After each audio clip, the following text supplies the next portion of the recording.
You know the exact moment an open-plan office goes silent enough to hear a pin drop. It happens when the new vice president looks you in the eye, extends a hand, and demands, "Give me your laptop, right now." There was no ticket and no paper trail. Just his smile implies his word is law. I complied, but not in the way he expected. That single chain of custody form turned his executive chair into the bench. "My name is Hazel Mercer. I have been a senior operations analyst at Red Haven Compliance Partners for 7 years, and before that, I spent 6 years in audit defense for a firm that no longer exists because they shredded documents they should have kept. I learned early in my career that in the corporate world, the truth does not matter nearly as much as the record of the truth. People lie, memories fade, handshakes are forgotten, but a time-stamped log entry is forever." The conference room on the 42nd floor was cold. It was always cold, a deliberate architectural choice designed to keep meetings short and alertness high. Through the floor-to-ceiling glass walls, the gray skyline of the city looked like a circuit board. We were 40 minutes into the onboarding session for our new vice president, Grant Halbrook. Grant was the kind of man who wore his authority like cologne. He had been hired to tighten the ship, increase billable hours, and trim the fat. He had walked into the room with a smile that showed too many teeth and eyes that did not smile at all. He did not sit at the head of the table. He stood, he prowled. He moved behind our chairs while we worked, leaning over shoulders, invading personal space just enough to make the hairs on the back of your neck stand up. "Efficiency is not just about speed," Grant was saying. His voice was smooth, polished, and loud enough to carry without effort. "It is about transparency. I need to know what you are working on, how you are working on it, and where the bottlenecks are. No more silos, no more hidden folders." I kept my eyes on my screen. I was taking minutes, but I was also monitoring the live deployment status for our largest client, a logistics conglomerate represented in the room by a man named Mr. Sterling. Sterling sat across from me, looking bored and slightly annoyed that his implementation timeline was being eaten up by this internal power display. Grant stopped pacing. I could feel his presence looming behind my ergonomic chair. The room went quiet. The hum of the projector fan seemed to get louder. "Hazel, is it?" Grant asked. I stopped typing. I swiveled my chair slightly to face him, keeping my expression neutral. "Yes, Grant, Hazel Mercer." He pointed a manicured finger at my laptop. It was a high-performance machine, issued specifically for handling large datasets and sensitive personal identifiable information. "That machine," he said, "it contains the current project files, the raw data for the implementation we are discussing." "It does." I confirmed. "I need to see it, right now." He extended his hand, palm open, fingers waiting. It was a test. I knew it instantly. It was a dominance display performed in front of the entire operations team and, more critically, in front of the client. He wanted to show that he could snap his fingers and we would jump. He wanted to show that he owned the data, the process, and us. The room was so silent I could hear the person next to me swallow. Marissa Klein, my director and direct supervisor, looked down at her notepad, refusing to make eye contact. She knew the policy. She also knew that Grant outranked her. She was choosing survival. I did not look down. I looked at Grant. "I can forward the specific files you need for review," I said, my voice calm and leveled. "Or, if you require full administrative access to the project directory, I can submit a priority ticket to IT right now to have your permissions updated. It usually takes about 15 minutes. Grant's smile tightened at the corners. He dropped his hand slightly, then thrust it out again, closer to my face. "No," he said. The smooth veneer cracked just a little, revealing the steel underneath. "I do not want a ticket. I do not want an email. I want the laptop. Give it to me. I am the vice president." The air left the room. This was it. The line in the sand. Mr. Sterling, the client, shifted in his seat. He looked at me, his eyes narrowing. He was not looking at me with pity. He was looking at me with assessment. He was wondering if the person handling his company's sensitive employee data was the type of person who folded under pressure, or the type of person who followed the rules. If I gave Grant the laptop, I was handing over an unencrypted session with active admin credentials to a user who had not been vetted by the security team for this specific hardware. It was a violation of 3 separate clauses in our employee handbook and, more importantly, a direct violation of the contract we had signed with Mr. Sterling's company. Grant thought he was asserting authority. I knew he was walking into a minefield.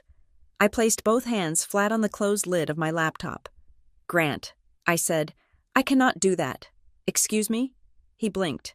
He clearly had not heard the word "no" very often since his promotion. "I cannot hand over this physical device without following protocol." I said, "I am the protocol," he snapped. I reached down into my leather portfolio case which sat on the floor beside my chair. I had prepared for this, not for Grant specifically, but for men like him. In my 12 years of operations, I had learned that, eventually, someone always tries to bypass the system. I pulled out a single sheet of paper. It was crisp, white, and already stapled. I slid it across the mahogany table toward him. It came to rest right in front of his expensive tie. He looked down at it, confused.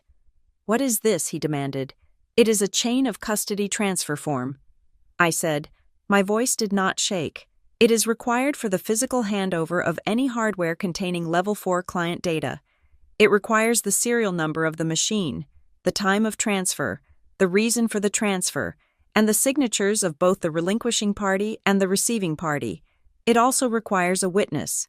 Grant laughed. It was a short, sharp bark of a laugh that was meant to be dismissive. He looked around the room, inviting everyone else to join in on the joke. Nobody laughed. "You are making a scene." "Hazel," he said, shaking his head, "you are overreacting. It is just a laptop. We are on the same team." "No," I said, "I am not making a scene. I am being correct." He stared at me. The silence stretched out, thin and brittle. He was furious. I could see the vein in his temple pulsing. He had tried to big dog me in front of the client, and I had hit him with paperwork. "Just give me the computer," he hissed, his voice dropping to a low growl. "Do not make this difficult." I did not answer him with words. Not yet. I reached into my blazer pocket and pulled out my personal phone. I unlocked it and opened the camera application. I held the phone up, framing the shot perfectly. I captured my closed laptop on the table, the chain of custody form lying ignored in front of it, and Grant Halbrook standing over me with his hand extended in a demand gesture. Click! The shutter sound was artificially loud in the quiet room. Grant recoiled, as if I had slapped him. "What do you think you are doing?" I tapped the screen, opening the photo to check the metadata. "I am documenting the timestamp," I said. Then, without breaking eye contact, I switched to the keypad. I typed in 4 digits. It was the internal emergency line for IT security. I pressed the speakerphone icon and set the phone down on the table next to the laptop. The ringback tone purred through the room. 1 ring, 2 rings, security operations. "This is Miller," a voice answered, crisp and alert.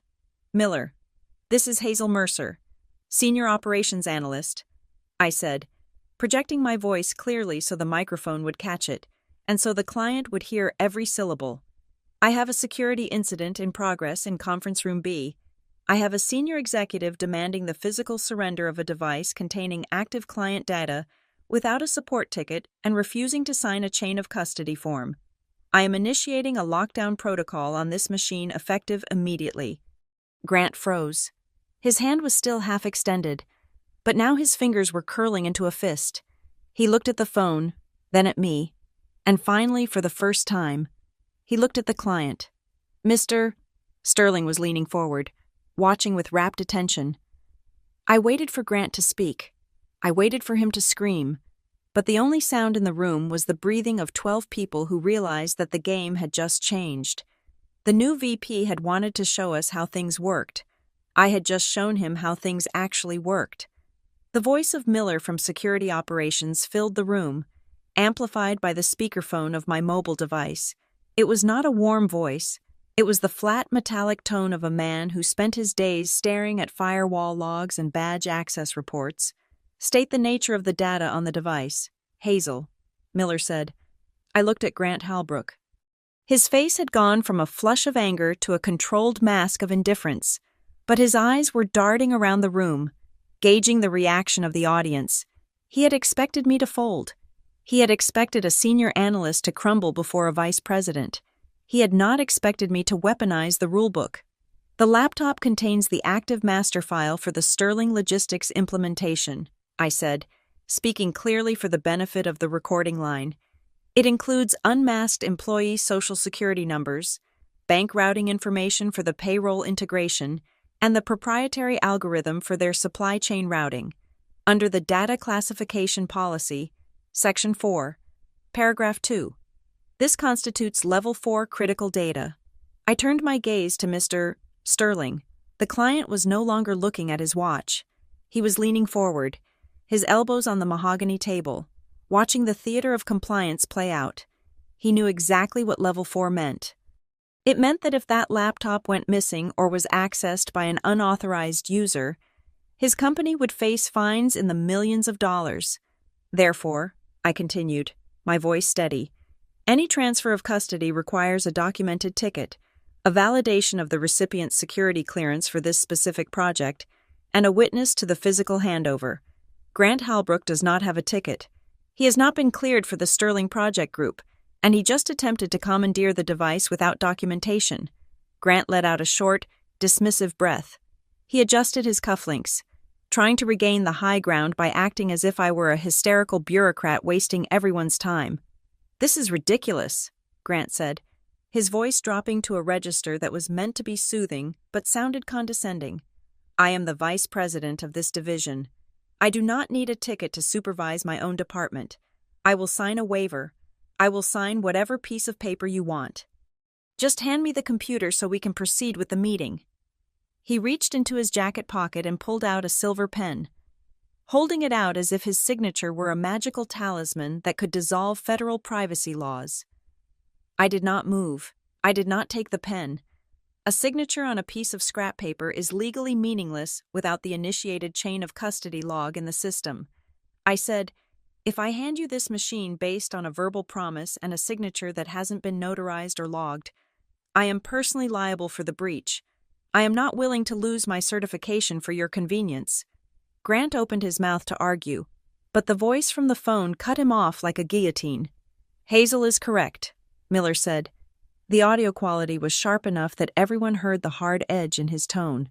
Mr. Halbrook, you are an unverified user on that asset. Do not attempt to touch the device. Hazel, maintain physical control of the unit. Do not hand it over in a private setting. Do not leave the room. The dynamic in the room shifted instantly. Before the call, it was a power struggle between a subordinate and a boss. Now, it was a security incident.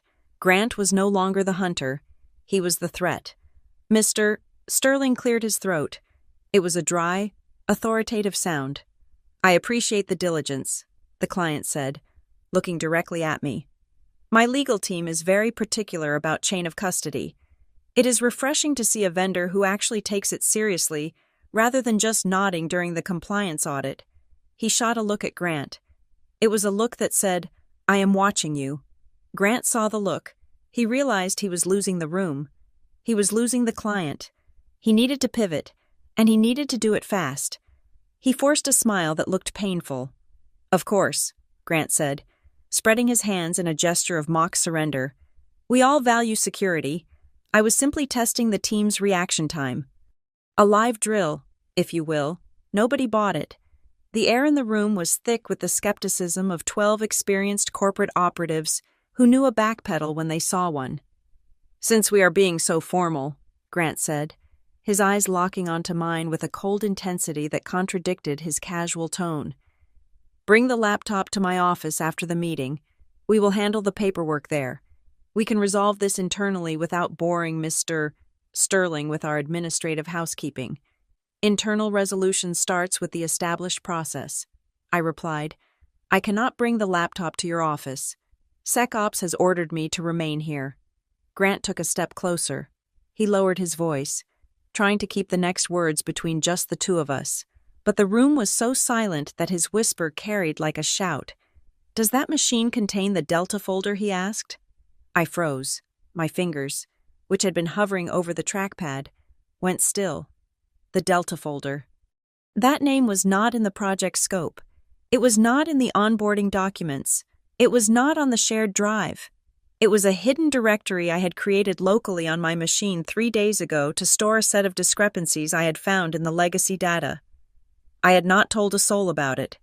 Not Marissa, not the client, and certainly not the new VP who had been in the building for less than 4 hours. How did he know about Delta? If I answered yes, I admitted to having files outside the standard structure.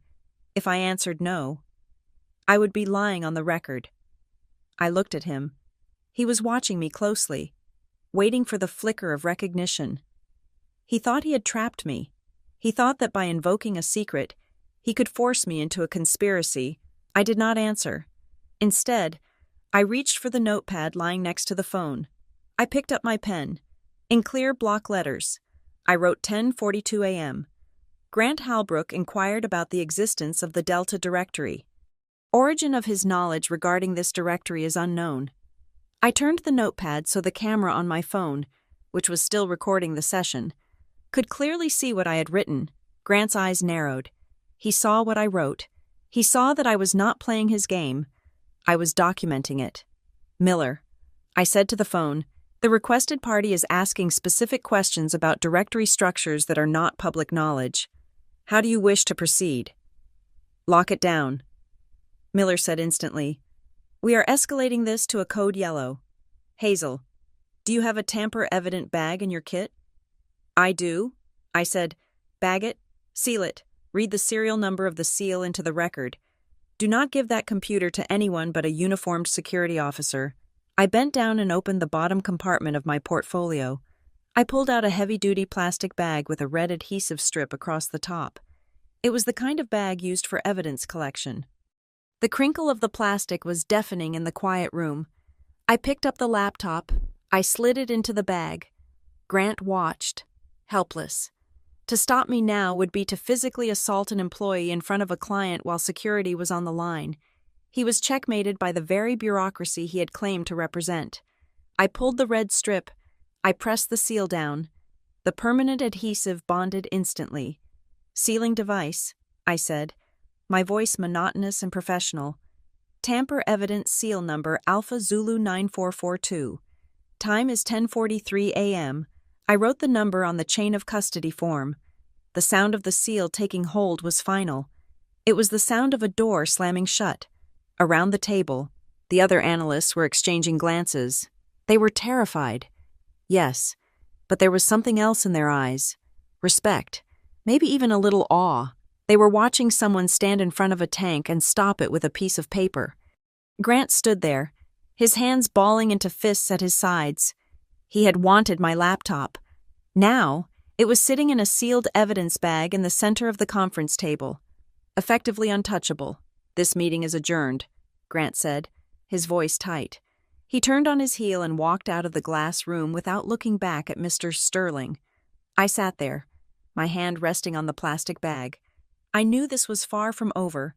I knew that by the time I got back to my desk, the war would have begun. But for now, the data was safe, and I had the feeling that the Delta folder was about to become the most important thing in the company. The hallway outside Conference Room B was lined with abstract art that looked like spilled coffee, a desperate attempt by the interior designers to inject soul into a soulless environment. I had walked this corridor 1,000 times, but today the carpet felt softer, like quicksand. The heavy glass door clicked shut behind me, severing the connection to the witnesses inside. I was halfway to the elevator bank when I heard the footsteps. They were heavy, rhythmic, and closing fast. I did not need to turn around to know who it was. The scent of expensive sandalwood and aggression hit me before he did. Grant Halbrook stepped in front of me, cutting off my path. He was tall enough that he had to look down at me, and he used every inch of that height to create a wall of expensive suit fabric. We were alone, The ambient hum of the air conditioning was the only sound in the corridor. "You enjoy the theater, do you not?" Grant asked. His voice was low, stripped of the charm he performed for clients. It was the voice of a man who was used to breaking things until they fit into the boxes he built. I held the tamper-evident bag against my chest like a shield. "I am not sure what you mean," I said. I kept my tone flat. Emotion is the first thing they look for. "If you get angry, you are unstable. If you get scared, you are guilty. You humiliated me in there," Grant said. He took a half-step closer. It was a subtle intimidation tactic, invading my personal space just enough to be uncomfortable, but not enough to be caught on a security camera as a physical threat. "You made me look incompetent in front of Sterling. That account is worth 15% of our quarterly projection. I did not make you look incompetent." "Grant," I replied, meeting his eyes, "I kept you from violating a federal data privacy statute. I was protecting the company, and I was protecting you." He laughed, but it was a dry, hollow sound. "Protecting me. Do not insult my intelligence. That performance with the phone, the speakerphone, that was not protection. That was a declaration of war. You decided that following a bureaucratic checklist was more important than supporting your leadership. Leadership is knowing the rules." I said, "Not breaking them." His face hardened. The mask slipped completely. "Let us be clear about something. Hazel, you think you are untouchable because you know the handbook. But books do not run companies. People do. And as of 5 minutes ago, I run this department." He leaned in, his voice dropping to a whisper that sounded like sandpaper on stone. "Effective immediately. Your reporting line has changed. You no longer report to Marissa. You report directly to me. All your projects, all your timesheets, and every single email you send goes through my inbox for approval. Do you understand?" My stomach tightened. He was flanking me. By removing Marissa from the chain, he was isolating me.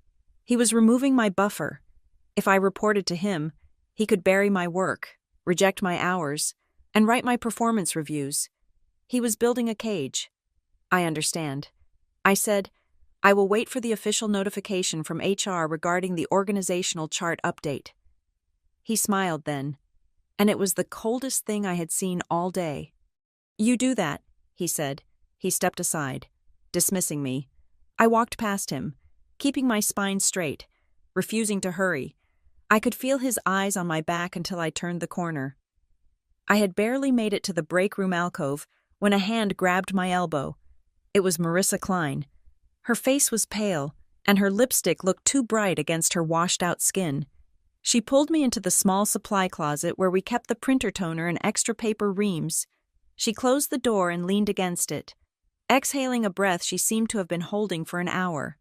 "Hazel," she whispered, "what have you done?" I followed protocol. "Marissa," I said, "you saw him. He was going to take the machine." "You kicked the hornet nest," she said, her voice shaking. "Grant is not just a new hire. I heard things from his time at his last firm. He does not play fair. He destroys people who get in his way. He will not fire you. Hazel, that is too messy. He will make you quit. He will make your life so miserable that you will beg to leave. He just told me I report to him now." I said. Marissa closed her eyes. "I knew it. He sent the email while we were walking out of the room. He told the CEO he needs to take a hands-on approach with the problem assets. You are the problem asset. Hazel, I am not the problem." I said, "I am the only one following the law." Marissa looked at me with a mixture of pity and fear. She was a good director, but she had a mortgage and 2 kids in private school. She could not afford to be brave. "Watch your back," she said. "Please, I cannot help you on this one. If I step in, he will cut me too." I nodded. I understood. In corporate warfare, there are no allies, only co-belligerents. I left the closet and walked to my desk. The open plan office was buzzing with low-level chatter. But as soon as I sat down, the noise seemed to dip. People were looking at me. They looked away quickly when I caught their eyes. The story had already traveled. The crazy analyst who called security on the new VP. I sat at my desk, My primary laptop was in the bag, so I logged into the backup terminal I kept for testing. It was an older machine, slower, but it had network access. I typed in my credentials. The welcome screen spun for a long time. Then, a message popped up. Access denied. You do not have permission to access the Z Drive project repository. I tried my calendar. Sync error. Exchange server unavailable. I tried to open the shared team workspace where we collaborated on the Sterling account. User not authorized. I sat back. It was starting. The soft freeze. He was cutting my digital throat. Without access to the project files, I could not work. If I could not work, I was unproductive. If I was unproductive, he had grounds for a performance improvement plan. It was elegant, efficient, and brutal. My email client pinged. One message had made it through. It was an automated notification from the HR ticketing system. My heart hammered against my ribs as I opened it. Subject Incident Report 88291. Unlawful retention of company property. I read the body of the text. It was a notification that a formal complaint had been filed against me. The complainant was Grant Halbrook. The summary stated that I had refused a direct executive order to return company hardware and was demonstrating hostile behavior indicative of a potential insider threat. He had CC'd the head of human resources and the chief legal officer, but he had blind copied the ticket system so it would generate this alert to me. He wanted me to see it. He wanted me to panic. He was accusing me of stealing the laptop I had just sealed in an evidence bag. It was gaslighting on an industrial scale. I stared at the screen. Most people would have started crying. Most people would have run to the bathroom or called their spouse. I did not cry. I felt a cold clarity settle over me. Grant had made a mistake. He assumed I was playing defense. I opened a local folder on the backup terminal. It was a folder named Archive, buried 3 levels deep in a system directory. I had been backing up my logs here for years. I opened the file labeled Compliance Log Current, TXT. There it was. Every interaction, every timestamp. 10:42 a.m. Grant Halbrook. Demands device without ticket. 10:43 a.m. Grant Halbrook attempts to bypass SecOps protocol. 10:45 a.m. Grant Halbrook threatens retaliation in hallway. I had the photo of the chain of custody form. I had the recording of the call to Miller. And now, I had the screenshot of my access being revoked less than 15 minutes after I protected client data. Grant wanted a paper trail I was going to give him a library. I hit reply all to the HR ticket notification. I added the email addresses for the entire security operations team, the head of legal, and the external ethics hotline compliance box. I began to type, "To whom it may concern, regarding incident 88291, I am formally contesting the characterization of events. The device in question, asset tag 4492, was secured under the direct instruction of Security Operations Officer Miller at 10:43 this morning following an attempted unauthorized access by Vice President Grant Halbrook. I am currently in possession of the chain of custody seal. Number Alpha Zulu 9442. The device is sealed and awaiting transfer to the secure vault. Furthermore, as of 11:15 this morning, my access to all project folders and calendar functions has been revoked without notice. I interpret this as immediate retaliation for my refusal to violate the Data Privacy Act. I am hereby requesting the immediate opening of a formal chain of custody investigation regarding this device. I require written confirmation of the identity of the person who requested my access be revoked. I also require a preservation order for all security camera footage from the 42nd floor hallway between the hours of 10:45 and 10:50 this morning. I am not holding company property. I am holding evidence. I read it over once. It was not polite. It was not deferential. It was a torpedo. I moved the mouse to the send button. My finger hovered for a fraction of a second. I knew that once I clicked this, there was no going back. I was declaring open war on a man who made 5 times my salary. I clicked send. The message vanished from my outbox. I leaned back in my chair and waited. The silence in the office felt heavy, like the air before a thunderstorm. Grant thought he had buried me. He was about to find out that he had just tried to bury a landmine. I did not have to wait long. The summons arrived 17 minutes after I sent my email. It was a calendar invitation for a personnel alignment sync in the HR conference suite on the 35th floor. The vague corporate title did not fool anyone. This was an interrogation. The room was smaller than the one upstairs, windowless and painted a calming shade of beige that felt suffocating. Dana Holt from Human Resources sat at the head of the table. I had dealt with Dana before.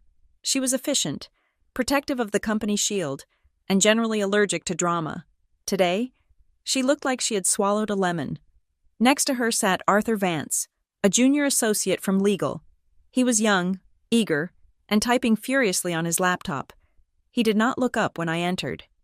"Sit down, Hazel," Dana said. She did not offer me water. I sat. I placed my backup laptop on the table but did not open it. I folded my hands in my lap.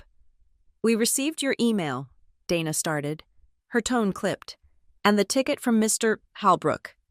We are trying to understand why a simple request for equipment has escalated into a cross-departmental incident involving security operations and the ethics hotline. This looks like a significant overreaction. Hazel, you are creating noise." "I did not create the noise, Dana," I replied calmly. "I created a record. There is a difference." "Mr. Halbrook states that you refused a direct instruction to hand over company property," Arthur said, finally looking up from his screen. "He claims insubordination." "I refused a request to violate the data handling policy," I corrected him. "The device contains Level 4 client data. The requester had no ticket, no clearance for the project, and refused to sign the chain of custody. If I had handed it over, I would be in breach of the Sterling contract. Is Redhaven prepared to explain a breach of contract to our largest client because a VP did not want to wait for a ticket?" Arthur paused. He looked at Dana. "She has a point on the policy side." "Policy is there for guidance," Dana said, waving her hand dismissively. "But we also expect flexibility and respect for leadership. Making a scene in front of a client was unnecessary. Protecting the client's data in front of the client is the definition of my job," I said. The door opened. Grant Halbrook walked in. He had removed his jacket. His tie was loosened slightly, a calculated look of hard-working executive dealing with petty distractions. He carried a coffee cup and an air of supreme confidence. "Sorry I'm late," Grant said, pulling out the chair opposite me. "I was on the phone with Mr. Sterling, smoothing over the awkwardness from this morning." He smiled at Dana. "Dana, good to see you. Arthur, I hope we can wrap this up quickly. I have a department to run, even if some of my staff seem intent on preventing that." "We were just discussing the laptop handover," Dana said. "Right," Grant sighed. He looked at me with a disappointed father expression. "Look, I admit I may have been a bit direct. I am new. I wanted to do a spot check on the project files. I wanted to see the raw data myself to ensure we are on track. I did not realize Hazel would take it as a personal affront." "It was not personal," I said. "It was procedural. It was obstruction," Grant countered, his voice hardening slightly. "I asked for the computer. You called the police. Essentially, I called security operations," I said. "As required by the handbook, when an unauthorized user attempts to commandeer a secure asset, I am the vice president." Grant slammed his hand on the table.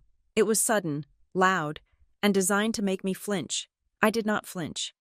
"I am not an unauthorized user. I am your boss. Your title is VP," I said. "Your system permissions for the Sterling project are null. Until it grants you access, you are, by definition, an unauthorized user on that specific machine." I opened my backup laptop. I connected it to the room's display screen with a cable I had brought with me. "Let us look at the timeline," I said. The screen flickered to life. I projected the SecOps ticket log. 10:43 a.m., I read. "Ticket number 44921. Security Officer Miller logs the incident. Note the flag. Requester refused chain of custody. Requester attempted to bypass protocol. Device ordered, sealed." I pointed to the screen. "This is not my opinion. Grant, this is the official security log. You did not just ask for the laptop. You refused to sign for it. Grant waved his hand at the screen. Miller is an overzealous, glorified guard. I told him I would sign later, and that is why I could not give it to you, I said. Later does not exist in compliance. Grant turned to Dana. See, this is what I am dealing with. Rigidity, inability to adapt. She is blocking my ability to lead. I cannot manage a team that treats me like a criminal. Arthur, the lawyer, cleared his throat. He had been reading through the printed copy of my email I had sent earlier. He looked at the paper, then at Grant. Mr. Halbrook, Arthur said. His voice was different now, less deferential, more lawyerly. In Hazel's report, she mentions that you specifically asked about a folder named Delta. The room went quiet. Grant froze. It was subtle, just a momentary cessation of movement. But I saw it. His coffee cup stopped halfway to his mouth. I might have mentioned it, Grant said, putting the cup down. I heard there were some file structure issues. Who told you about the Delta folder? Arthur asked. I do not recall, Grant said quickly. Maybe one of the other analysts. The Delta folder resides on my local drive, I said, looking at Grant. It is not on the network. It is not on the shared drive. No other analyst has access to it. It was created 72 hours ago. The only way you could know that name is if you had prior knowledge of the data discrepancies I was investigating, or if you had accessed my machine remotely before today. Grant's eyes snapped to mine. There was genuine venom in them now. I did not access your machine, he spat. I am speculating. I heard the term used in passing. You are paranoid. Arthur was not looking at Grant anymore. He was looking at his notes. The issue, Arthur said slowly, is that if you were looking for a specific, non-shared folder, that implies a targeted search, not a general spot check, and if that folder contains sensitive internal reviews. Arthur trailed off. He was connecting the dots. If Grant knew about Delta, he knew about the discrepancies I was fixing. Discrepancies that, if exposed incorrectly, could look like fraud, rather than just data cleaning. Dana Holt shifted in her chair. She looked from Grant to me, and for the first time, I saw the corporate machinery in her brain switch tracks. She had come here to discipline a rogue employee.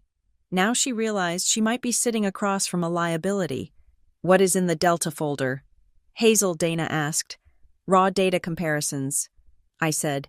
Proof that the timeline we sold the client does not match the operational reality. I was building a remediation plan to fix it before the go-live date. If that folder is deleted, we lose the baseline. We would be flying blind. Dana looked at Grant. Is that why you wanted the laptop to see the timeline? I wanted to manage the risk, Grant shouted. He stood up. This is absurd. I am being interrogated because I tried to do my job. Hazel is insubordinate. She is holding data hostage. I want her off the project. I am not holding anything, I said. The laptop is with security. Arthur raised a hand. Okay, stop. Both of you. He looked at Grant. Mr. Halbrook. Given the questions around the Delta folder and the involvement of the security team, we cannot just hand the device over to you. That would break the chain of evidence if there is indeed a compliance investigation open. Investigation, Grant laughed incredulously. There is no investigation. It is a misunderstanding. Hazel formally requested one, Arthur said, and she CC'd the ethics line. Once that bell is rung, we have to follow the process. Grant glared at me. If looks could fire people, I would have been escorted out of the building right then.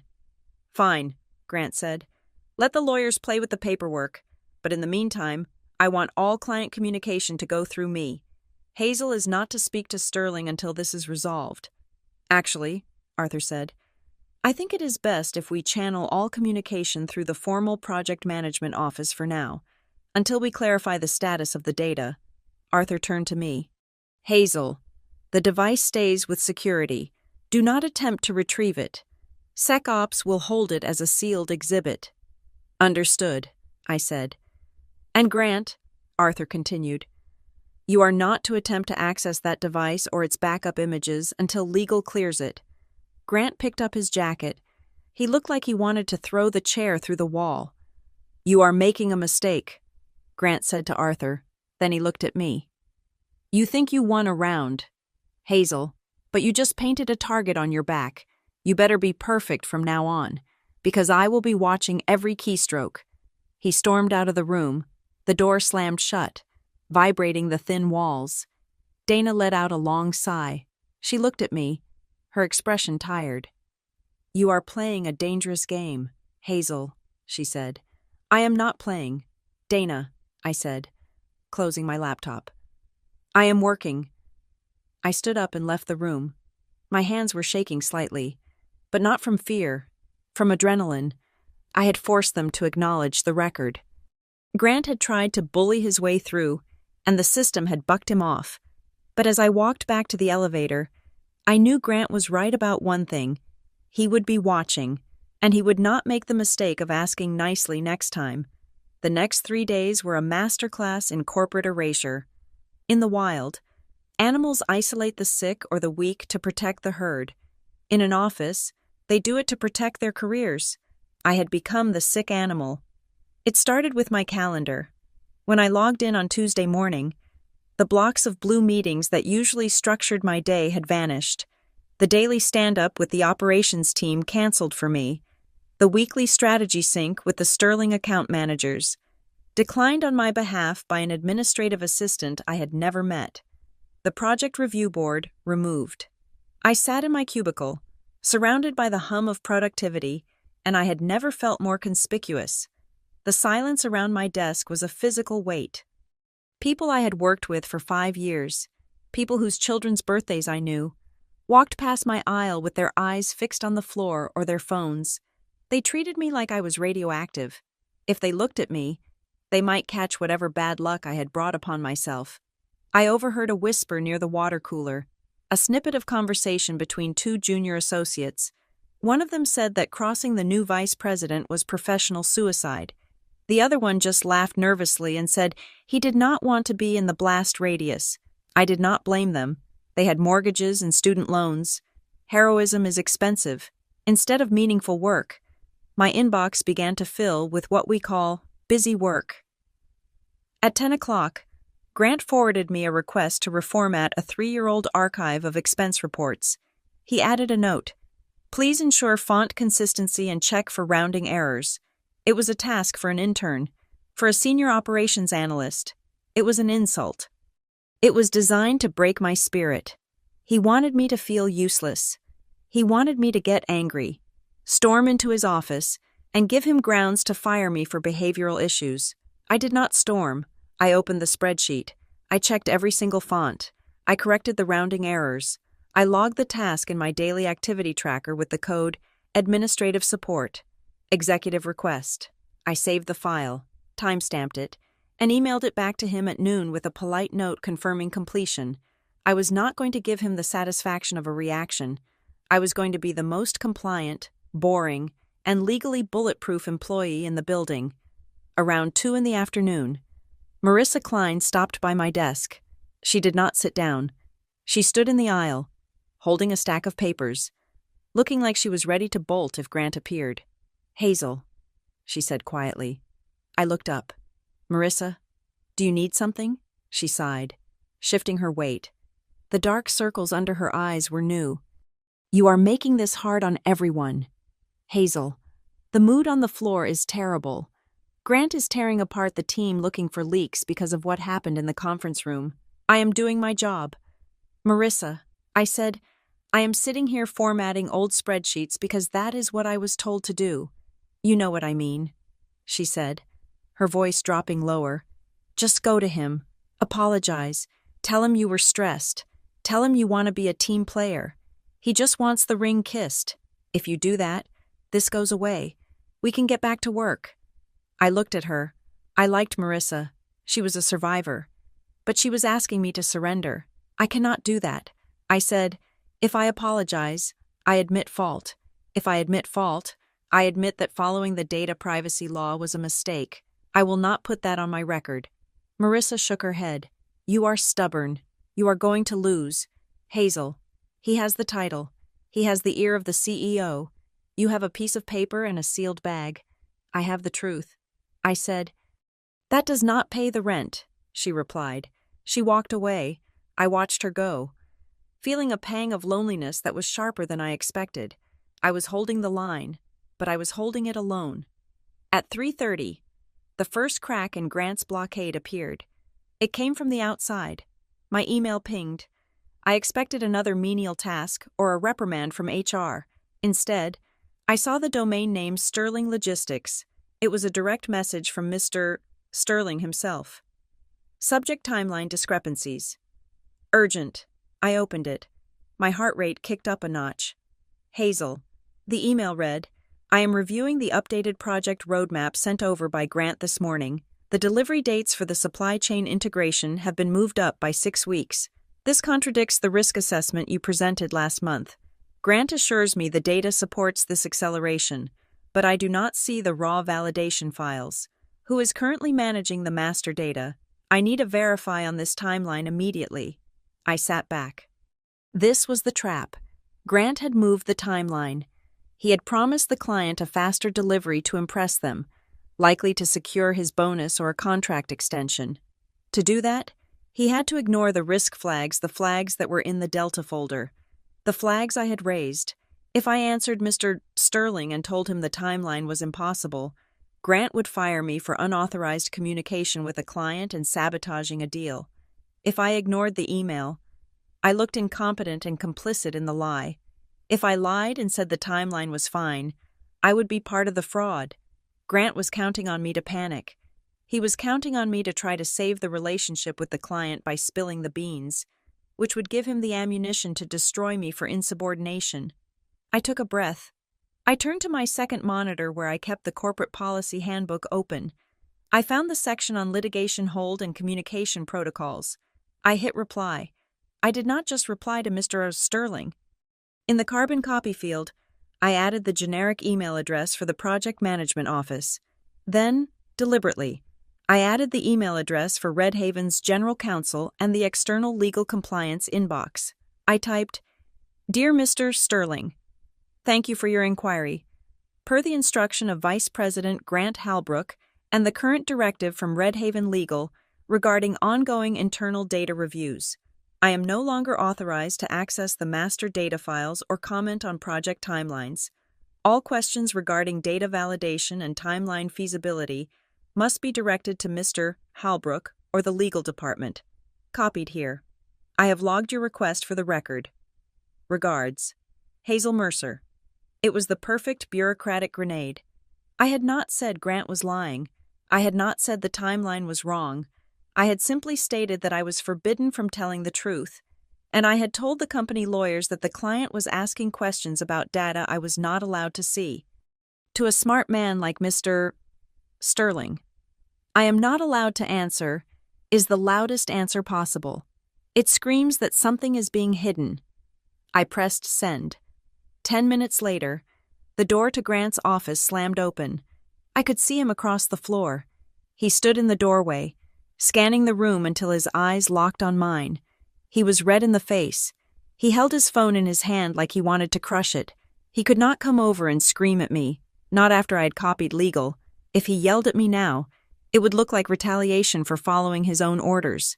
He pointed a finger at me, held it for a second, and then went back inside his office. He slammed the door so hard the glass walls vibrated. He knew I had just signaled the client that the books were cooked, and I had done it without breaking a single rule. The rest of the afternoon passed in a tense haze. I left at 5:30 exactly. I packed my bag, leaving the desk perfectly tidy. As I walked to the elevator, I felt the vibration of my personal phone in my pocket. I stepped into the elevator. It was empty. I pulled out my phone. It was an internal extension, but the caller ID was blocked. I answered, "Hello?" There was a pause. I could hear the hum of a server room in the background, the distinctive white noise of high-powered cooling fans. Hazel. The voice was whispered, distorted, likely someone holding a hand over the microphone. Speaking. I said, "This is a friend in IT. the voice said. "I cannot stay on the line. I just wanted you to know what I asked. The machine you tagged, the one in the tamper-evident bag. Yes, someone just tried to mount a disk image of it from the administrative backend. They tried to bypass the physical seal by going through the network shadow copy. Did they get in?" I asked, my grip tightening on the phone. "No," the voice said. "The lockdown you requested held. But the credentials used for the attempt were high level. Very high level. And Hazel." "Yes." The attempt came from a terminal inside the building, but the user masked their IP. Whoever it is, they are desperate. They are not waiting for legal anymore. They are trying to break the digital seal. The line went dead. I stared at the phone. The elevator doors opened to the lobby, spilling me out into the marble atrium. Grant was not just angry, he was scared. He needed what was in that laptop, and he needed it before the client audit started. He had tried to bully me. He had tried to isolate me. Now, he was trying to break into the evidence. I walked out into the cool evening air. The city was bustling with people going home to their families, to their dinners, to their normal lives. I walked toward the subway, knowing that tomorrow, the soft freeze would end. The heat was about to turn up. The next morning, I did not go to my cubicle on the 42nd floor. Instead, I took the service elevator down to the second sub-basement. This was the domain of the physical infrastructure, where the air conditioning was kept at a constant 64 degrees, and the hum of the server racks was loud enough to vibrate your teeth. I had arranged to meet the voice from the phone. His name was Marcus, a senior systems administrator I had worked with during the firewall migration 2 years ago. We met in the Cage, a secure holding area for decommissioned hardware. It was the only place in the building without audio surveillance. Marcus looked tired.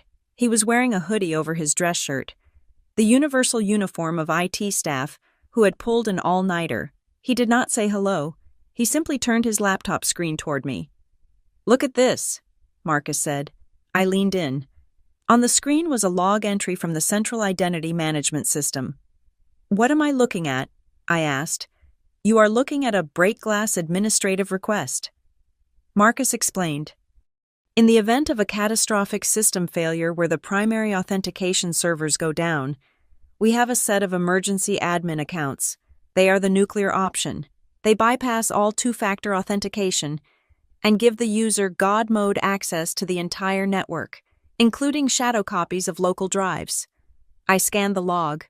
The request had been flagged at 6:45 the previous evening. The justification code entered was Critical Business Continuity Event. "Who requested it?" I asked, though I already felt the answer in the pit of my stomach.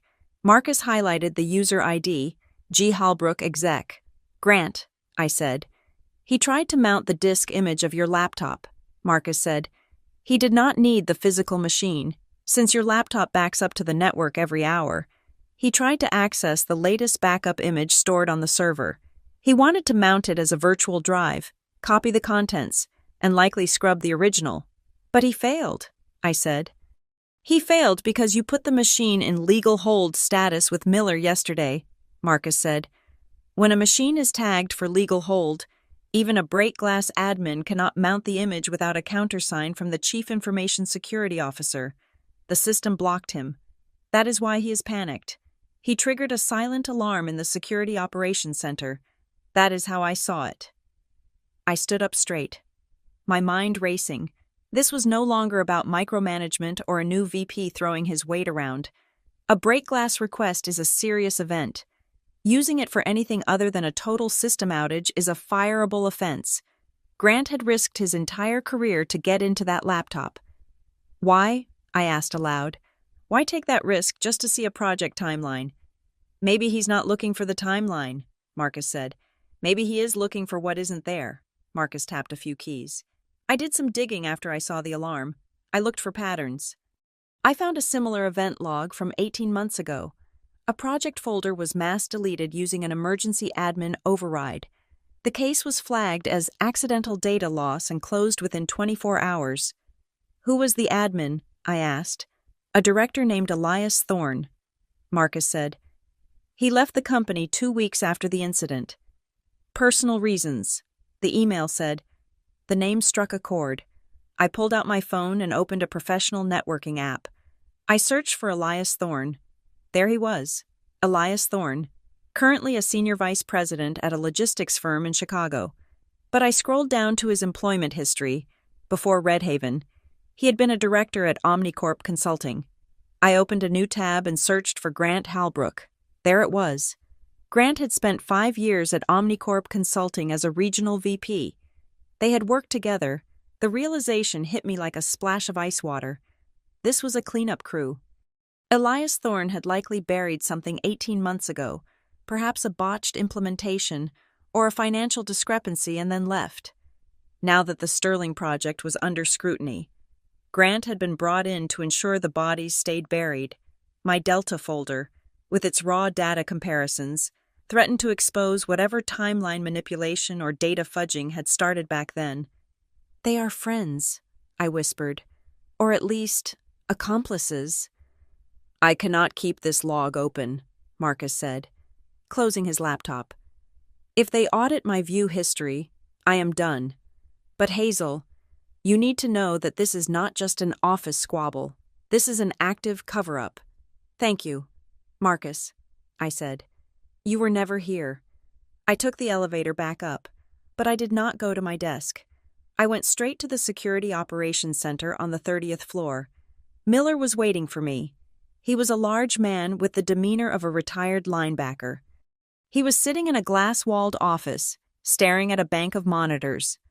Sit, Miller said. I sat. On his desk was a single sheet of paper. We saw the attempt last night, Miller said. The break glass request. I know, I said. Miller looked at me sharply. You have good ears. That information is classified.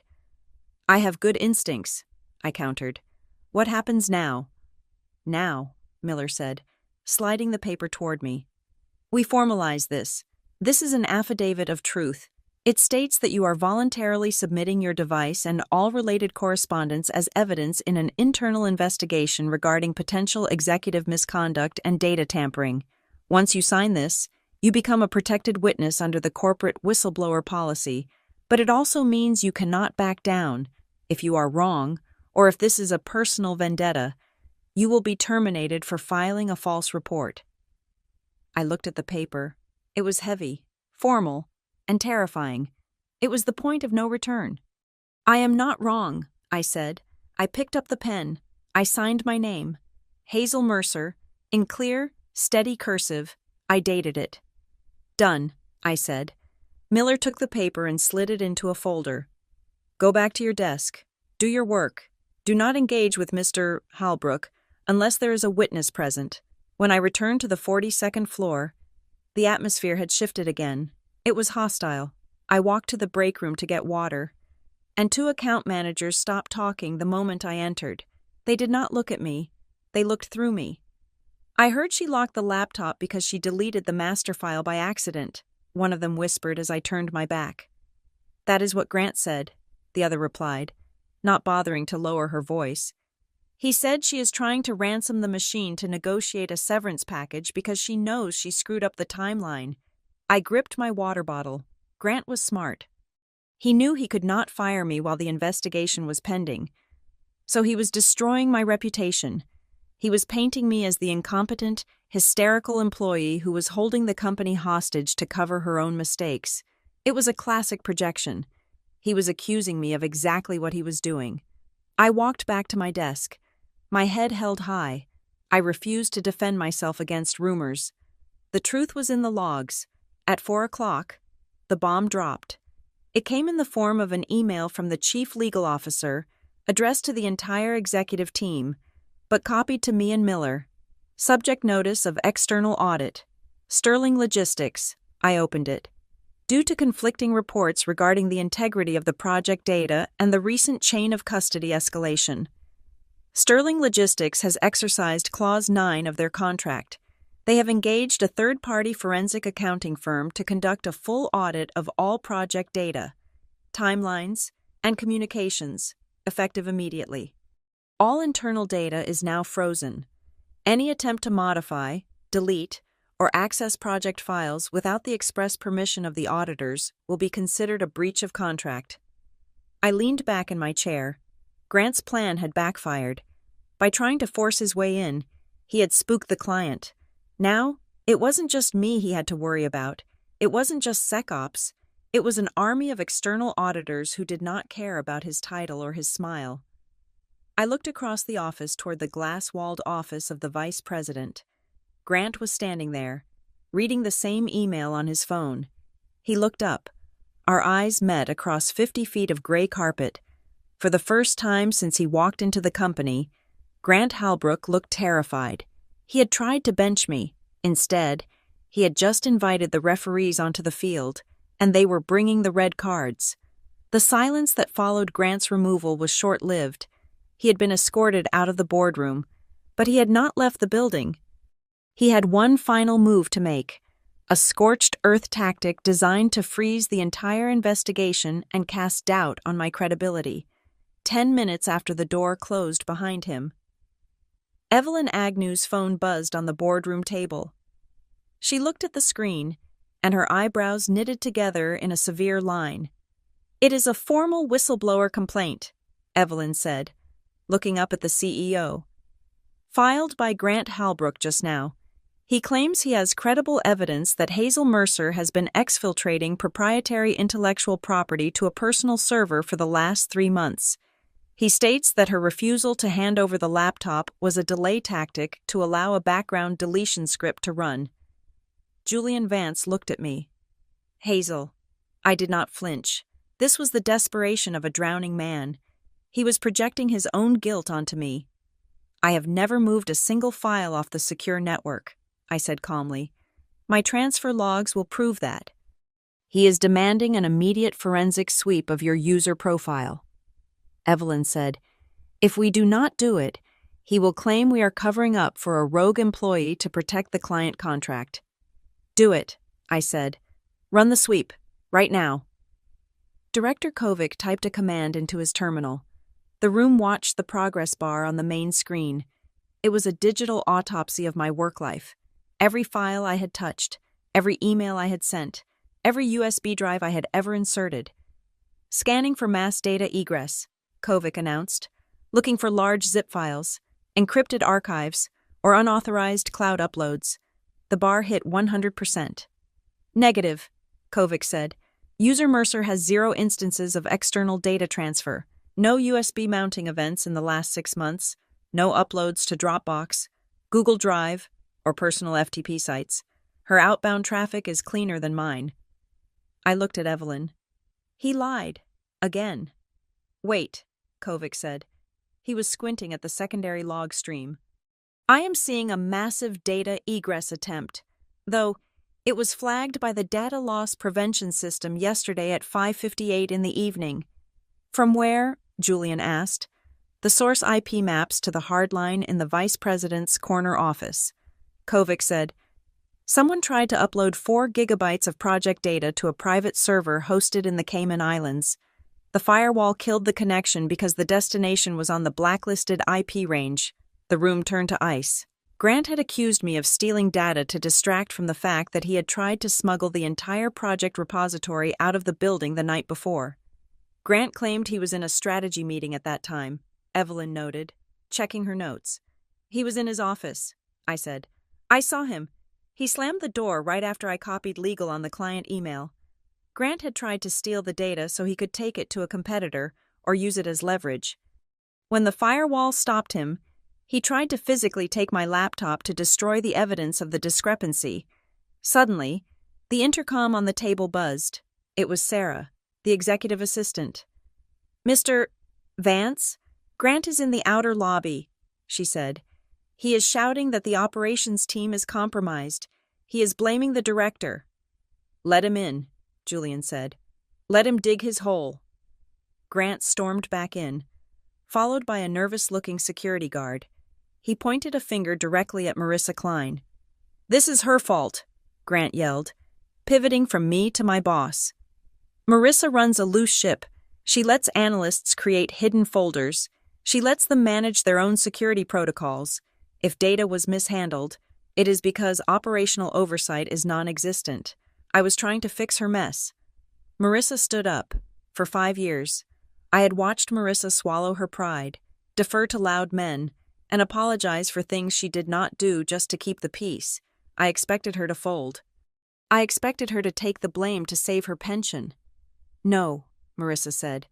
Her voice was shaking, but it was loud. I do not run a loose ship, Grant. I run a compliant one. The only reason Hazel had to create a hidden folder was because you ordered the team to ignore the discrepancies in the timeline. You told us to make it green for the dashboard. I did no such thing, Grant spat. You did, Marissa said. Reaching into her pocket, she pulled out her phone.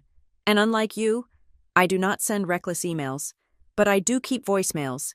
Do you want me to play the message from last Friday where you told me to massage the dates before the Sterling call? Grant froze. He looked at the phone in her hand like it was a loaded gun. You are all conspiring against me, Grant hissed. This is a mutiny. It is a documentation of facts, I said.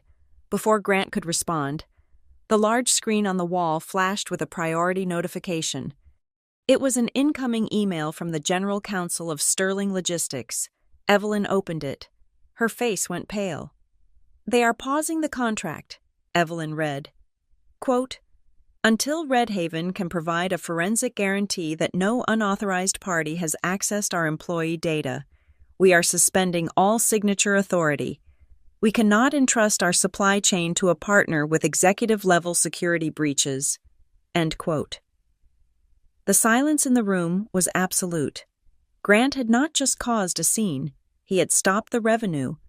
The $100 million deal was dead in the water because of his ego. Grant stared at the screen. They cannot do that. I have a relationship with Sterling. You have no relationship, Julian said. You have a liability. My own laptop, the backup one I had brought with me, chimed softly. I glanced down. It was a personal email to my work address from Mr. Sterling. Hazel. The email read, my security team briefed me on the chain of custody protocols you initiated. It is rare to see that level of integrity. If Redhaven wants to keep this business, I need to know you are the one holding the keys to the data. We need people who follow the rules, not people who rewrite them. I did not read it aloud. I did not have to. The shift in power was palpable. Director Kovic, Julian said, mount the evidence drive, the one Hazel sealed. We need to see what is in the Delta folder. If the client is pausing the deal, we need to know exactly what Grant was trying to hide. Wait, Grant stepped forward. You cannot open that without my consent. It contains my personal management notes. It is privileged. It is on a company device, created by a company analyst, containing company data. Evelyn said, you have no privilege here. Kovic typed in the master decryption key. The screen mirrored the contents of the sealed laptop. He navigated to the local directory. There it was. Delta Review. He opened the main spreadsheet.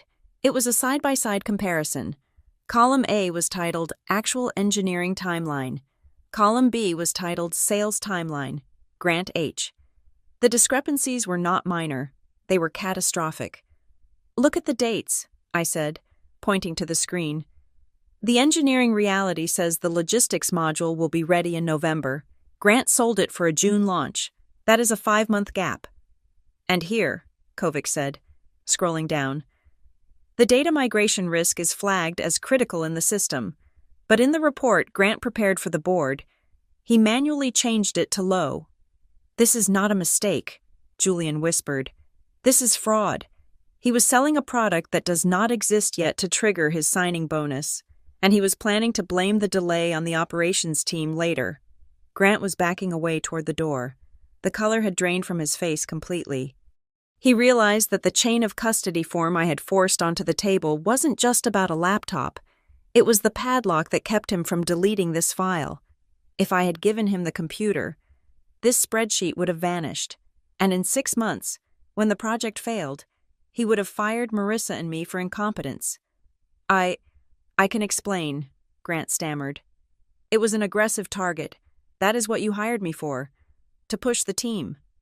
You were not pushing the team, Julian said. You were cooking the books. Evelyn Agnew closed her folder. She took off her glasses. Grant Halbrook, she said, her voice sounding like a judge passing a sentence. Please sit down. The internal review is no longer a review. It is a formal investigation into corporate malfeasance and contract fraud. We are going to need a recorded statement from you regarding these files, and I strongly suggest you do not try to leave the room again. Grant looked at the door, then at the table, and finally at me. He saw the notebook in front of me, the one where I had written down every time, every lie, and every threat. He slumped into the chair. He looked small. The expensive suit suddenly seemed too big for him. You ruined everything, he whispered at me. No, Grant, I said. I just wrote it down. The red light on the digital recorder was the only bright thing in the small deposition room. It was Friday morning, 24 hours after the boardroom confrontation, and the atmosphere in the company had shifted from chaotic panic to a heavy, waiting silence. I sat across from Evelyn Agnew and an external counsel hired by the board to conduct the formal inquiry. Please state your name for the record, the external lawyer said. He was a gray-haired man who looked like he had spent 50 years unraveling corporate disasters. Hazel Mercer. I said, Ms. Mercer, please describe the events of Tuesday morning using only factual observations. Omit opinions on Mr. Halbrook's character. I took a sip of water. I did not need my notes anymore. The events were burned into my memory. At 10:42 in the morning, Vice President Grant Halbrook approached my station in Conference Room B. I began. My voice was steady. He extended his hand and verbally requested the surrender of my assigned laptop, asset tag 4492. I asked if he had a support ticket. He replied that he did not. I offered to forward specific files. He refused and repeated the demand for the physical hardware. At that point, I produced the chain of custody form. He refused to sign it. I spoke for 40 minutes. I detailed the hallway conversation, the retaliatory removal of my calendar access, the attempt to bypass the break glass protocol, and the final accusation of data theft he had levied against me. I did not say he was arrogant. I did not say he was a liar. I simply said, he stated X. The logs show Y. When I finished, the external lawyer clicked off the recorder. He looked at Evelyn. It is airtight, he said. She followed the handbook to the letter. If you fire her, she will own this building. Evelyn nodded. She looked tired. Thank you. Hazel, you can go back to your desk. Walking back to the operations floor felt different this time. 2 days ago, I had been a pariah. I had been the radioactive employee that no one wanted to touch. Now, as I walked down the aisle, heads turned, but not in fear. They looked at me with a mix of curiosity and reluctant respect. I sat down and unlocked my workstation. My access had been fully restored. My calendar was populated again. My phone buzzed. It was a text message from one of the junior analysts who had ignored me in the break room yesterday. Hey Hazel, just heard the rumors about the audit. Sounds like you saved us from a mess. Sorry I didn't say hi yesterday. I looked at the screen. It would have been easy to be bitter.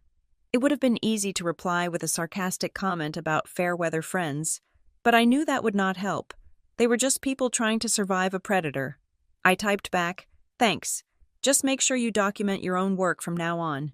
Do your part. I put the phone away. I did not want to be a hero. I just wanted to do my job.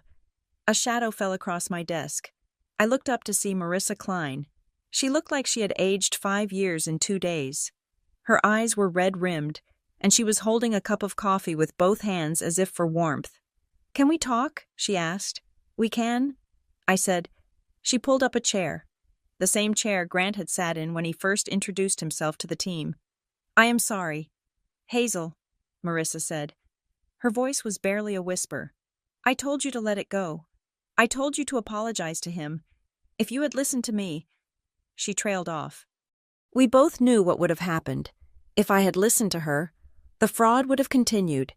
The client would have sued us, and when the dust settled, Grant would have blamed Marissa and me, and we would have been the ones facing legal action while he moved on to his next victim. You were scared. Marissa, I said, he is a vice president. You have a family. That is not an excuse, she said, shaking her head. I am the director. It was my job to protect the team. Instead, I let you stand in front of the bus alone. I thought I was keeping the peace. I was just enabling a bully. I looked at her. I appreciated the apology, but I needed her to understand that this could not happen again. I do not hold a grudge, I said. But next time, Marissa, when someone on your team is doing the right thing, do not tell them to be quiet. Protect the person who is following the rules, not the person who is breaking them. Marissa nodded, tears welling in her eyes. I will. I promise. The day wore on, heavy and slow. The office felt like a ship that had just hit an iceberg and was waiting to see if it would sink. Grant was nowhere to be seen. His office blinds were drawn. When I checked the global address list, his calendar was completely grayed out. The status simply read, unavailable. But silence in a corporate investigation is rarely peaceful. It usually means the lawyers are weaponizing the paperwork. At 3 o'clock, Dana Holt from HR appeared at my desk. She did not look angry anymore. She looked grim. Hazel, Evelyn needs you in the war room. Dana said, bring your laptop. We walked to the executive suite in silence. Inside the war room, the mood was funereal. Julian, the CEO, was pacing by the window. Evelyn was reviewing a document on the screen. We found something, Evelyn said as I sat down. After your testimony regarding the pattern of behavior, we reached out to a contact at Omnicorp, informal channels. She slid a folder across the table. Grant did not just know Elias Thorne. Evelyn said there were 2 formal complaints filed against Grant Halbrook at his previous firm. Both were from female subordinates. Both involved aggressive demands for data access outside of protocol and intimidation tactics. They were settled out of court with non-disclosure agreements. I felt a chill run down my spine. He does this everywhere, I said. He intimidates the staff into handing over the keys, manipulates the data to hit his bonus targets, and then leaves before the audit happens. Exactly, Julian said, turning from the window. But this time, he got caught because he ran into the one person who cared more about the process than the hierarchy. The problem is, Sterling Logistics does not care about our internal justice. They care about their data. Julian pointed to the screen. An email from Mr. Sterling was open. To Julian Vance, CEO, from Sterling Logistics. Subject, final determination. We are not interested in your internal personnel issues. We have lost confidence in Red Haven's control environment. Unless you can provide a concrete, verifiable plan to guarantee data integrity within 12 hours, we are triggering the termination clause and moving to a competitor. The room was silent. This was it. The death knell of the company's biggest contract. We are going to lose them. Dana whispered. We cannot rebuild trust in 12 hours. Yes, we can, I said. The 3 executives looked at me. How? Julian asked. We stop trying to hide the bruise. I said. We show them the cure. I opened my notebook. I had been sketching out a plan since the audit was announced. First, I said, we agree to a permanent, rolling third-party audit of the project data, paid for by us. We give their auditors read-only access to our live environment. Total transparency. Julian nodded slowly. Expensive, but necessary. Second, I continued, we remove the position of vice president from the chain of data custody entirely. We rewrite the policy so that only the operations director and the senior lead may have right access to the master timeline. We make the data structure flat, so no executive can override it without a literal board vote. And third, Evelyn asked. Third, I said, we invite Mr. Sterling to a meeting tomorrow morning, and we do not just tell him Grant is gone. We tell him exactly how we caught him. We show him the chain of custody logs. We show him that our system works because our people work. We prove that while one executive was corrupt, the institution is immune because the staff are empowered to say no. Julian looked at me for a long moment. A slow smile spread across his face. You want to use the investigation as a sales pitch, he said. It is the only asset we have left, I replied. Integrity. Julian slapped the table. Set it up. Tomorrow morning, 9 o'clock. The decision meeting. Evelyn began typing furiously. Dana was already on the phone with the external auditors.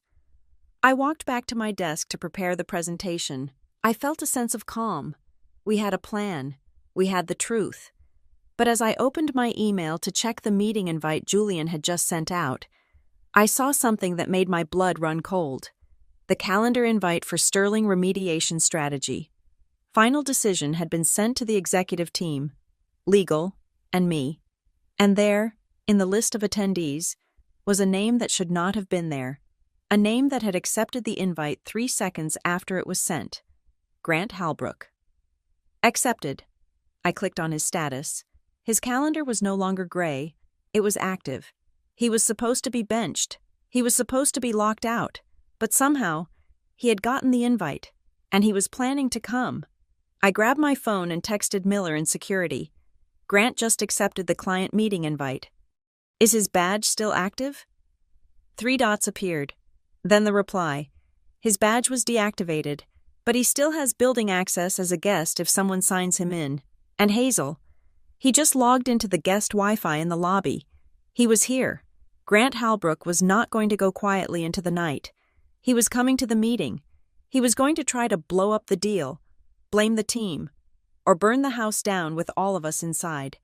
It was a desperate, final gamble. I looked at the darkened windows of the 42nd floor.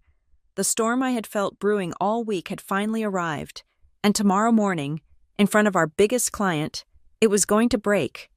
The boardroom was silent as the clock ticked toward 9 in the morning. This was the endgame. On one side of the massive oak table sat Mr. Sterling and his team of external auditors, their faces unreadable.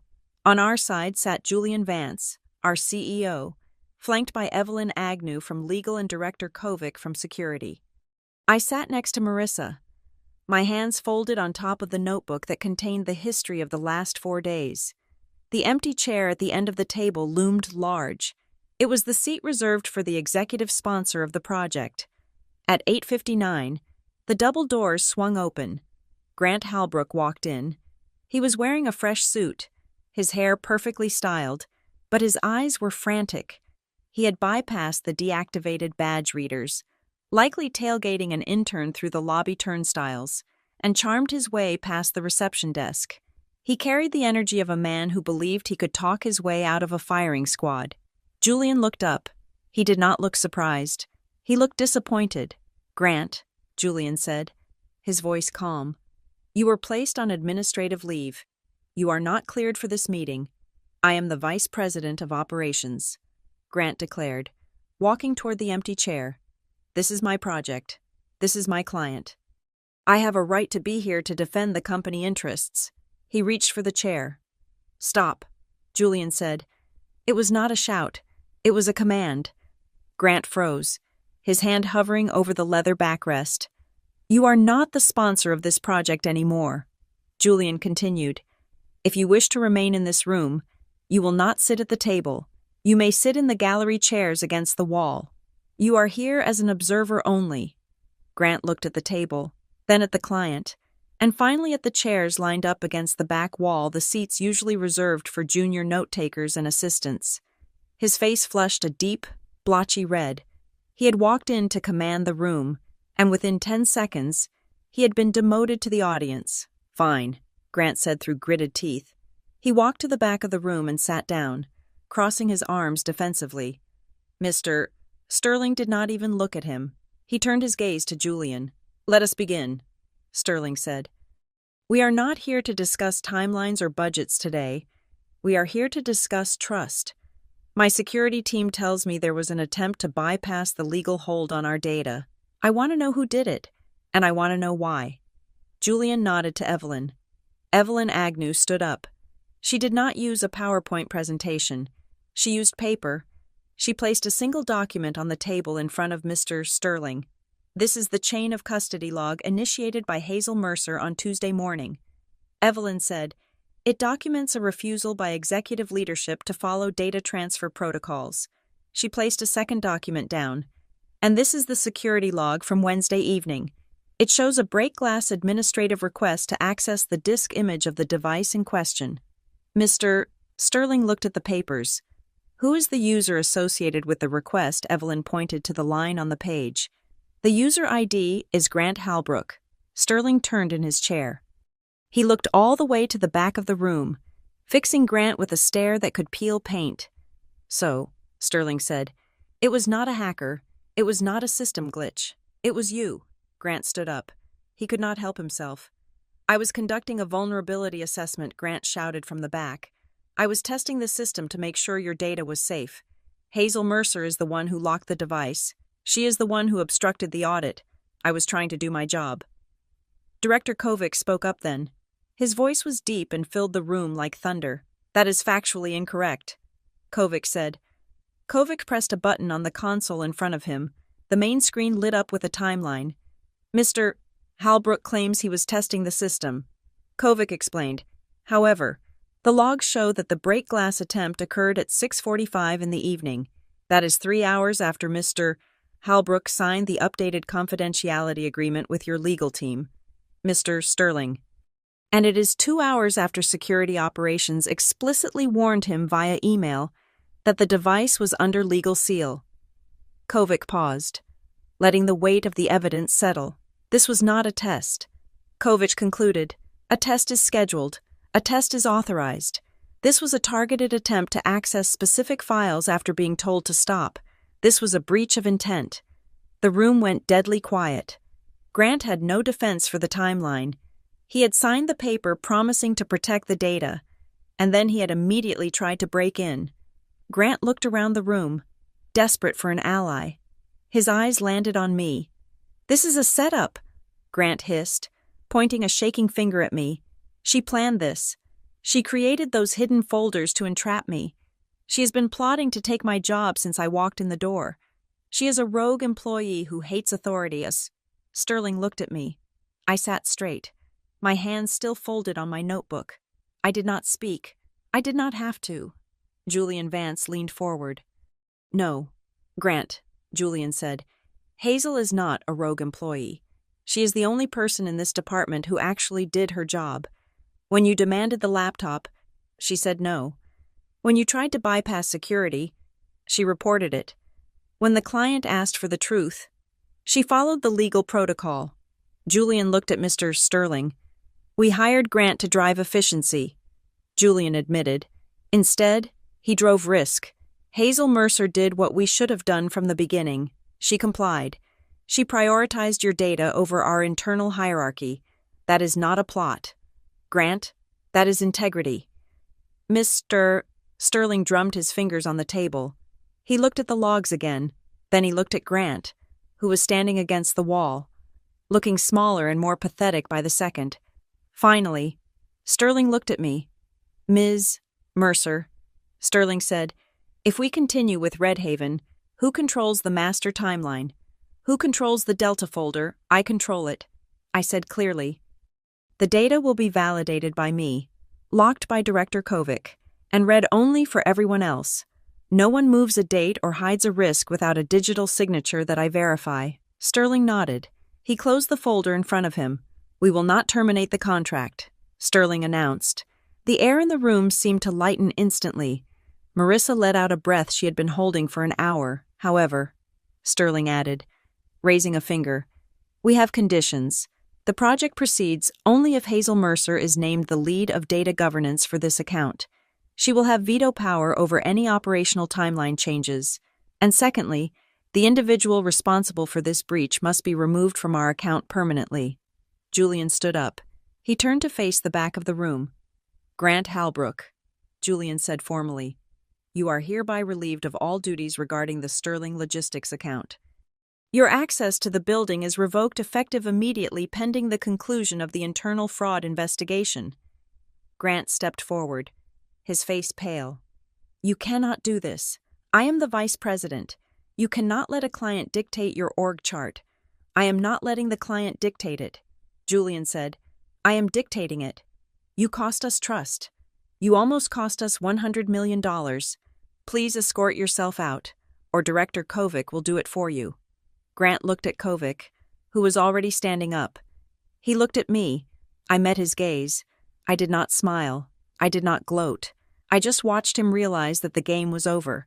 He had tried to play power politics, and he had lost to a checklist. Grant grabbed his portfolio. He turned and walked out the door, his footsteps echoing in the silence. He was gone. Julian turned back to the table. "Thank you. Mr. Sterling," Julian said. "We will have the new governance structure on your desk by noon." Sterling stood up and reached across the table. He did not shake Julian's hand first. He shook mine. "Good work, Hazel," Sterling said. "It is rare to find someone who knows the difference between loyalty to a boss and loyalty to the truth." As the room cleared out, I stayed in my seat for a moment. Marissa put a hand on my shoulder. "You did it," she whispered. I looked at the empty chair where Grant had tried to sit. He had been benched, not by me, and not even really by the CEO. He had been benched by the chain of custody. He had fought the paperwork, and the paperwork won. I picked up my notebook and the chain of custody form that started it all. I walked out of the boardroom and back to my desk. I had a project to finish, and for the first time in a week, I knew the data was safe. Thank you so much for listening to this story of corporate justice. I would love to know where you are tuning in from today. Are you listening while commuting, working, or relaxing at home? Please let me know in the comments below so we can connect. If you enjoyed seeing the rules win for once, please subscribe to the Boss Revenge Stories channel, like this video, and hit that hype button to help this story get heard by more people who need a little victory in their day.